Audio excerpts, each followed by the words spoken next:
آج کل حکومت کی اتحادی سارے ایم کیو ایم نے وزارت چھوڑی، کاف لیگ والے پریشان نظر آتے ہیں، نون لیگ والوں نے وہ جو دوبارہ ملاپ کیا اپنا جو جپھی ڈالی، اس کے بعد سے ایک اسپیکولیشن ہے مارکیٹ کے اندر، اور اسپیکولیشن یہ کہتی ہے کہ شہباز صاحب نے کچھ انڈرسٹینڈنگ ڈیولپ کر لی ہے، جو ٹپیکل ایک پیٹرن ہوتا تھا کہ شہباز شریف اور چودھری نثار جاتے تھے، ملاقات کرتے تھے اور کوئی راستہ نکلتا تھا.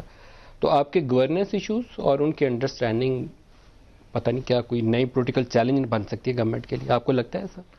جی میں یہ سمجھتا ہوں، میں بڑا خواہاں رہا ندیم ملک صاحب اس بات کا کہ پارلیمنٹ اپنا رول پلے کرے. اچھا، پارلیمنٹ کے اندر ڈیبیٹ ہو، پارلیمنٹ کے اندر لیجسلیشن ہو، یہ کنفرنٹیشن جو ہے مثال کے طور پر یہ کم ہونا چاہیے پارلیمنٹ کے اندر، کیونکہ پارلیمنٹ کے اوپر لوگوں کے عوام کا بہت پیسہ لگتا ہے ہر سیشن کے اعتبار سے.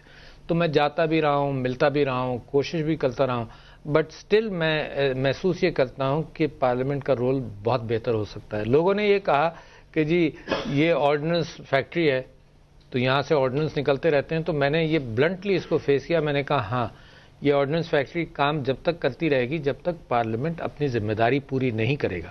اور پارلیمنٹ کی ذمہ داری کیا ہے کہ جو لیجسلیشن آئے اس کے اندر امینڈمنٹس کر کے ایک دوسرے کے ساتھ انڈرسٹینڈنگ کریٹ کریں. اگر 2/3 میجورٹی گورنمنٹ کی ہوتی تو پھر اس کو کسی کے ساتھ بات کرنے کی بھی ضرورت نہیں ہوتی، مگر ایک گڈ جیسچر کے اعتبار سے ڈیبیٹ تو ہوتا نا کم سے کم. تو لہٰذا اس وقت پارلیمنٹ کے اندر جو کثر ہے اس کی میں کوشش جاری رکھوں گا کہ کوآپریشن ان میں بڑھے.